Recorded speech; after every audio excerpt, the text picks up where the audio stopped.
Break के बाद स्वागत है आप सभी का। और इस वक्त मेरे साथ मेरे कुछ सहयोगी लाइव जुड़ रहे हैं। देखिए, अभी भी बहुत से राजनीतिक घटनाक्रम हैं जो चेन रिएक्शन की तरह एक के बाद एक होते जा रहे हैं। और इसी कड़ी में सहयोगी गोवर्धन सीएमआर में मौजूद हैं। एक अहम राजनीतिक घटनाक्रम यहां पर कुछ ही पलों में होने वाला है। और साथ ही सहयोगी सचिन मेरे साथ जुड़ रहे हैं जो कि होटल के बाहर से जुड़ रहे हैं। सबसे पहले गोवर्धन, मैं आपके पास आ रहा हूं, क्या कुछ आप देख रहे हैं? अगर सही समय पर बैठक शुरू होती है तो 3 मिनट का वक्त बाकी है।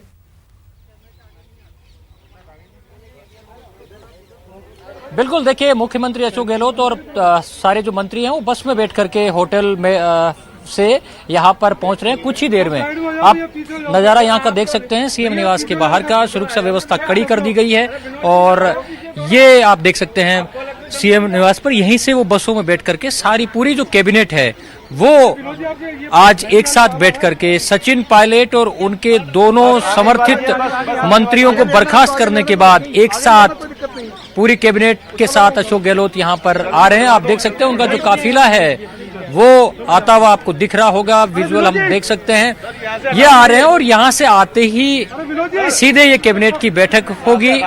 कैबिनेट की बैठक में आज कई फैसले भी लिए जा सकते हैं क्योंकि ये जो राजनीतिक संकट है, इस संकट के बीच आज सत्ता और संगठन दोनों की सर्जरी कर दी गई है। संगठन की तो पूरी सर्जरी कर दी गई है ऊपर के। ये पहला ऐसा मौका है जब कांग्रेस के चारों पदों पर बागियों की छुट्टी की गई है। मतलब चारों पदों पर बगावत हुई है। चारों अग्रिम संगठन और मुख्य संगठन सभी प्रदेशाध्यक्ष को हटाया गया है और उनकी जगह नए लोग बैठा दिए गए।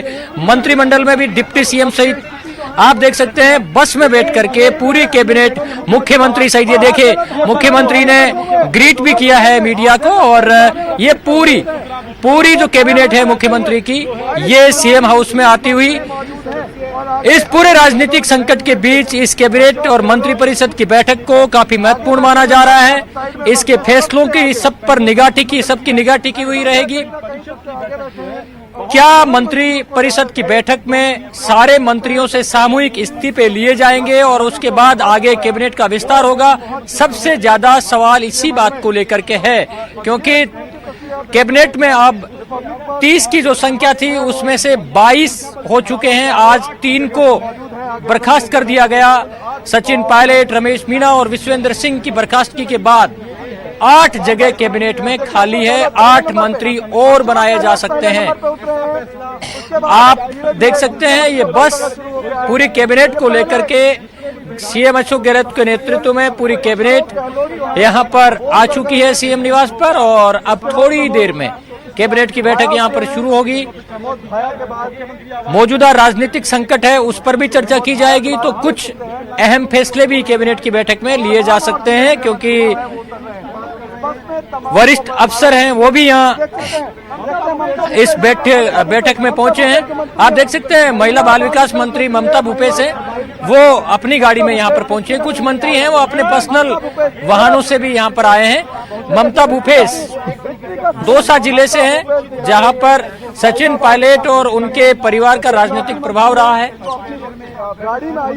आज की कैबिनेट की बैठक राजनीतिक घटनाक्रम के हिसाब से काफी महत्वपूर्ण बैठक मानी जा रही है। सत्ता संगठन की इतने बड़े पैमाने पर बदलावों के बाद, संगठन में इतने बड़े पैमानों पर बदलावों के बाद और इस बगावत पर कार्रवाई के बाद ये कैबिनेट की बैठक यहाँ पर होने जा रही है। राजनीतिक फैसले जो लिए गए हैं उनको लेकर के पूरी मंत्री परिषद में एक बार चर्चा होगी। इससे पहले विधायक दल की बैठक में भी चर्चा हुई थी। अब ये कैबिनेट और मंत्री परिषद दोनों बैठकों में चर्चा होगी कि आगे भविष्य में किस तरह से सत्ता चलनी है, सरकार किस तरह चलनी है। एजेंडा बैठक का भले ही मीडिया के साथ साझा न किया गया हो, लेकिन पूर्व में चर्चा हो चुकी है कि इस बैठक में करना क्या है। अब ये बैठक पूरा मादा रखती है, या तो शॉर्ट एंड स्वीट रहेगी या थोड़ा लंबा खींचेगी।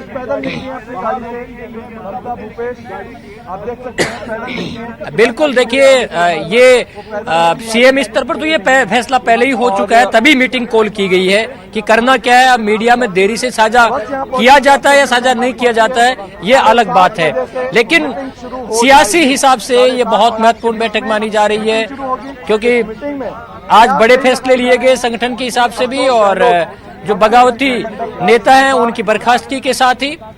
तो क्या आगे सरकार कैसे चलाई जानी है, क्योंकि देखिए इतने दिन तक मिशन 125 था, मतलब 125 विधायक आपके साथ थे, तो बहुत कंफर्टेबल मेजोरिटी का स्तर था। अब सचिन पायलट और उनके समर्थक विधायक बगावत कर चुके हैं, उनको बर्खास्त भी किया जा चुका है। तो ऐसे हालात में कैसे सरकार चलाई जानी है, आगे किस तरह से बढ़ा जाना है, इन पर चर्चा होगी।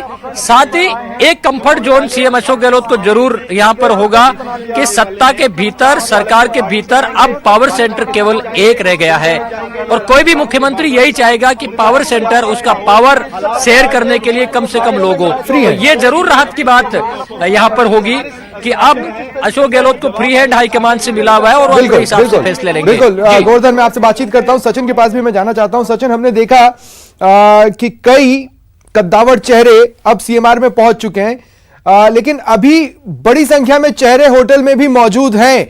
लेकिन पिछले 2 दिनों का जो तनाव उनके चेहरे पर या बॉडी लैंग्वेज पर नजर आता था, वो रिलैक्स उसी लेवल पे किया है जिस लेवल पर सीएम गहलोत रिलैक्स नजर आ रहे हैं, या फिर अभी भी उनकी बॉडी लैंग्वेज में एक जंग से गुजरने की फीलिंग बाकी है?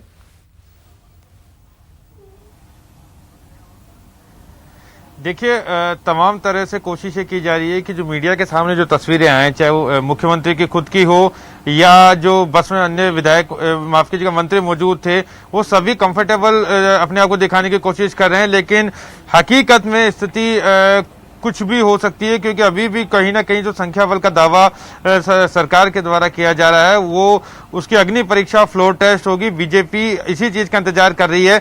आज जो प्रेस कॉन्फ्रेंस, एक साझा प्रेस कॉन्फ्रेंस की गई थी बीजेपी और आरएलपी के द्वारा, उसमें यही कहा गया था कि फिलहाल वो फ्लोर टेस्ट का दावा नहीं मांग रहे हैं, लेकिन समय वो लोग व्यतीत कर रहे हैं और यही आंकड़ा बीजेपी भी जानना चाहती है कि सही आंकड़ा उसके हाथ में आ जाए और उसके बाद वो जो है इस तरह का फ्लोर टेस्ट की मांग कर सकती है। हालांकि जो नेता प्रतिपक्ष है गुलाब चंद कटारिया, उन्होंने कहा है कि अशोक गहलोत अगर दम रखते हैं तो पहले फ्लोर टेस्ट दे और उसके बाद मंत्रिमंडल का विस्तार करे। उनका बार बार यही कहना है कि सरकार अल्पमत में है और सरकार कभी भी गिर सकती है।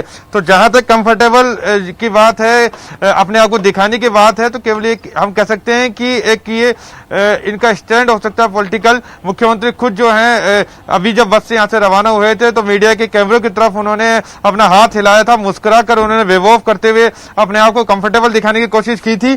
लेकिन इस बार एक डिफरेंस है, मैंने मोटे तौर पर महसूस किया कि इस बार जब कोई ऑफिशियल स्टेटमेंट देना होता था या मीडिया से बात करनी होती थी, तभी मीडिया कर्मियों के पास या आपके हमारे पास वो पहुंच रहे थे, नहीं तो इतनी दूरी तो बनाकर रख रहे थे कि उनकी अनौपचारिक बातचीत भी हम सुन ना पाए।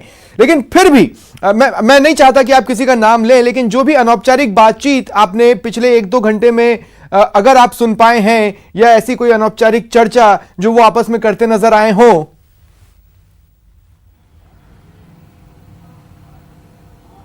बिल्कुल, देखिए स्वप्निल, जो एक सबसे बड़ा पहलू जो निकल के सामने आ रहा है वो बसपा के जो 6 विधायक हैं जिसको विधानसभा अध्यक्ष ने जो है भारतीय राष्ट्रीय कांग्रेस में शामिल कर लिया गया था, उनका पेच अभी भी फंसा हुआ नजर आ रहा है। क्योंकि राज्यपाल को अधिवक्ता हेमंत नाटा ने एक लेटर लिख दिया है और उसमें मांग की गई है कि इनको कांग्रेस में शामिल नहीं माना जाए।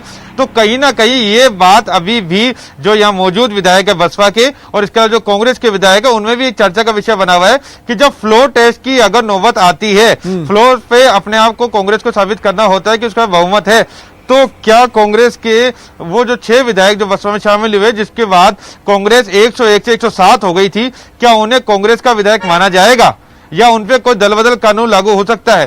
क्योंकि देखिए सबसे बड़ी बात यह है कि 75 विधायक इस समय बीजेपी के हाथ में है। अगर सचिन पायलट के दावे को मान भी लिया जाए सच, और उसमें से अगर 30 विधायक उनके पास हैं, तो कहीं ना कहीं 95 के आंकड़े के आसपास जो है कांग्रेस अटकती हुई दिखाई दे रही है। दावा कुछ भी हो, हकीकत तभी सामने आएगी जब फ्लोर टेस्ट होगा। और यही वजह है कि बीजेपी अभी आराम से हर चीज को जो है वॉच कर रही है।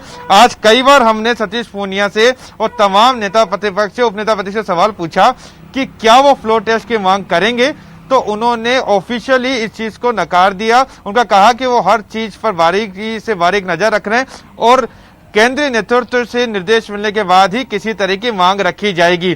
तो ये मान के चलिए बहुत कुछ अभी घटना बाकी है राजस्थान के अंदर। जितना कंफर्टेबल इसमें कोई शक नहीं है और पूरा मंत्रिमंडल इसमें कोई शक नहीं है सचिन। और दिल्ली से मेरे सहयोगी अभिषेक आढ़ा भी इस वक्त मेरे साथ जुड़ रहे हैं। अभिषेक, मैं आपके पास आ रहा हूं और मैं कहना चाहता हूं कि इस वक्त जब मैं आपका रुख कर रहा हूं तो मुझे नहीं पता कि सचिन पायलट अभी भी दिल्ली में ही अपने किसी कोप भवन में बैठे हुए हैं या उन्होंने वहां से मूव करने की सोची है।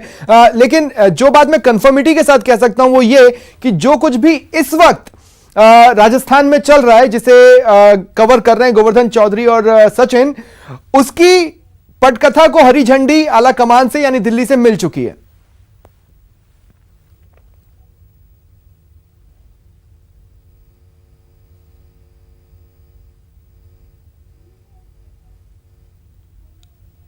अभिषेक, सुन पा रहे हैं मुझे? आपको जी जी बोले।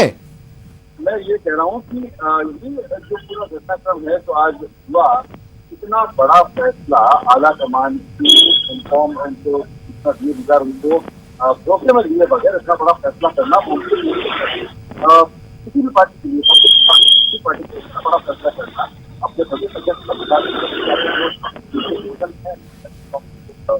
उनको हटा देना तो बहुत बड़ा फैसला है। तो कांग्रेस तक आला कमान की पूरी खबर, पूरी जानकारी और ये जो फैसला हुआ है ये निश्चित जैसे कहा जा सकता है कि कांग्रेस हाईकमान की पूरी मंजूरी सहमति के बाद हुआ है। और इस मंजूरी के बाद से ये है कि आज प्रियंका गांधी गई थी सोनिया गांधी से मिलने और वहां उन्होंने सोनिया गांधी की आवाज पर हेल्थ सेंटर पर लंबा समय बताया। आप देख सकते वहां पर और वहां पर रणनीति पर बात हुआ और हो सकता है वहां पर अब बदली परिस्थितियों में देश में जो कांग्रेस है उसको आगे किस तरीके से डिवाइड करना है, जो करना था और कौन कौन लोग हो सकते हैं, सरकार का आगे भविष्य क्या हो सकता है, फ्लोर टेस्ट की मांग करने पर किस तरीके से सरकार अपना बहुमत साबित कर सकती है। हकीकत में क्योंकि ये चीज तो किसी के सामने अब तक तो नहीं आई, हमारे तमाम लोगों के सामने या जनता के सामने बात नहीं आई है, न मीडिया को बताई गई है के साथ में है।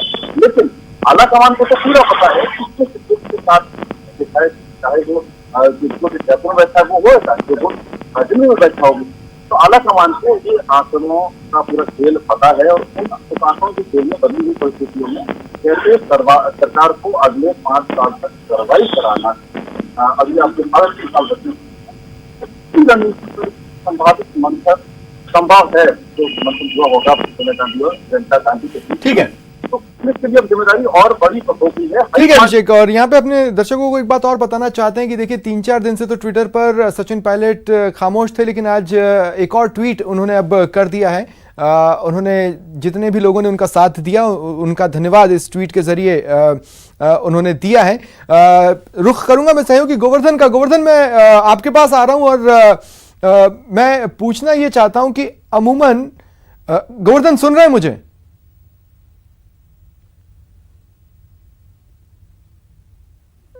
लगता है गोवर्धन तक मेरी आवाज नहीं जा रही है। देखिए सचिन, मैं आपके पास तब तक आ रहा हूं। सचिन, मैं ये भी जानना चाहता हूं कि देखिए ऐसा तो हो नहीं सकता कि सचिन पायलट अब क्या करेंगे इसकी चर्चा विधायकों के बीच में ना हो रही हो। और ये भी देखिए जब सचिन पायलट कह रहे हैं कि मेरे 30 विधायक हैं, तो जो विधायक है उनके बीच में हो सकता है एक अंट्रस्ट की स्थिति हो। क्या ऐसा कुछ आपने नोट किया है?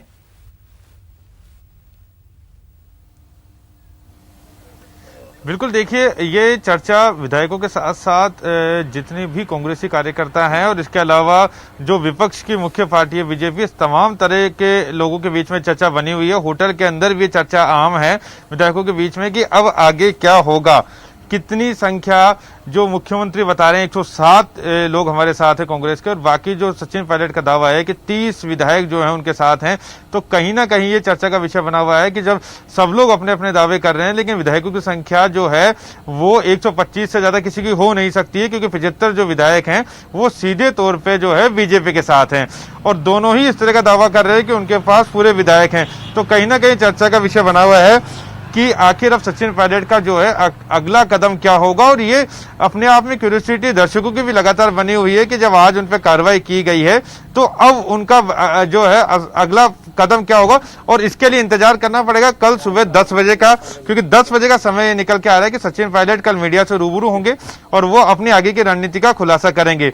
हालांकि आज शाम 5 बजे पहले ये बात निकल के रही थी कि दिल्ली के अंदर जो है मीडिया से बात करेंगे, लेकिन अब समय जो तय किया गया वो कल सुबह 10 बजे का तय किया गया समय। तो ऐसे में कल सुबह 10 बजे के बाद ही ये पता लग पाएगा कि अब जो है पायलट खेमे की, खुद पायलट की, विश्वेंद्र सिंह, रमेश मीणा अगला क्या कदम उठाते हैं। क्योंकि कहीं ना कहीं देखिए सबके ऊपर जो एक सबसे जो टेक्निकल बात मैं आपको बताना चाहूंगा कि अभी भी पायलट को, विश्वेंद्र सिंह को, रमेश मीणा को कैबिनेट से बर्खास्त किया गया है। अभी भी पार्टी के अंदर वो इसी तरह से बरकरार हैं। यानी अगर पार्टी व्हिप जारी करती है फ्लोर टेस्ट के लिए तो उसके लिए ये सभी विधायक जो हैं वो बाध्य होंगे। ये अभी भी कांग्रेस के विधायक है, कांग्रेस ने इनको पार्टी से नहीं निकाला है। हाँ। तो ये पेज अभी भी फंसा हुआ है। हाँ, यानी सब कुछ जो है लेकिन यही चीज, यही सवाल जो मैंने भी आपसे पूछा सचिन, वही मैं गोवर्धन से भी बात करना चाहता हूं। गोवर्धन, मैं जानना चाहता हूं कि इस वक्त जब ये बैठक जो कि अब शुरू हो ही चुकी होगी, क्या इस बात को भी मद्देनजर अभी भी रखा जा रहा है कि हो सकता है कुछ ऐसे चेहरे हैं जो कि पायलट गुट के हों लेकिन अभी सामने नहीं आए हैं और उसे मद्देनजर रखते हुए ही फैसले लिए जाएं?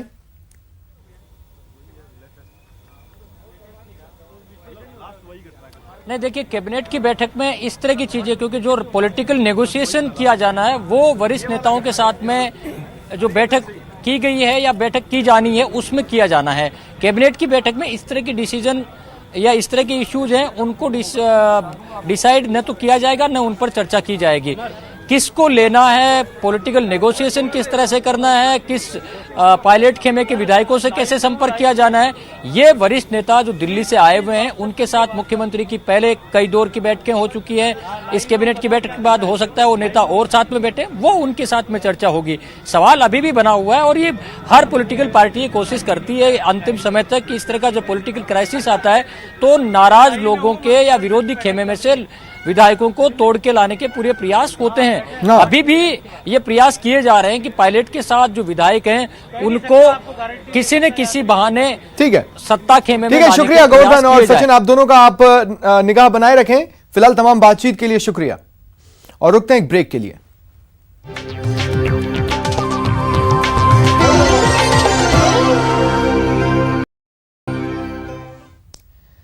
राज्यसभा सांसद ज्योतिरादित्य सिंधिया ने कांग्रेस पर निशाना साधा है। उन्होंने कहा कांग्रेस में काबिल लोगों के लिए कोई जगह नहीं है। मैंने ये पहले भी कहा है, आज भी कहूं कि कांग्रेस में जो वर्तमान परिस्थितियां हैं, काबिलियत लोगों के लिए कोई जगह नहीं और यही एक एक राज्य में देखने को मिल रहा है। मैंने जो कहना था मैंने ट्विटर पे कह दिया और आपको कह दिया। Thank you. अशोक गहलोत ने एक बार फिर अपना दम दिखाया और फिर मरुधरा का किंग बनकर उभरे। लेकिन सवाल है कि क्या सचिन पायलट अपनी हार मान लेंगे या सचिन मौके की तलाश में है?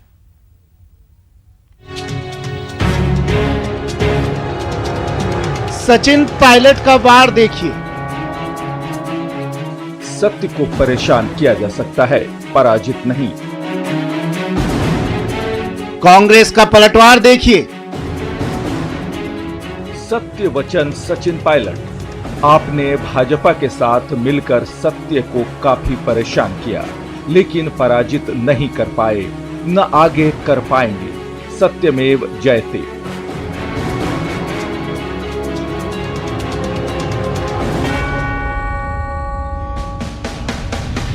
सियासी घमासान के बाद अब ट्विटर पर टकराव देखिए। कांग्रेस ने पार्टी से सचिन को बेदखल क्या किया, ट्वीट के जरिए सचिन ने अपने इरादे साफ कर दिए तो लगे हाथ कांग्रेस ने भी पलटवार करने में देरी नहीं लगाई।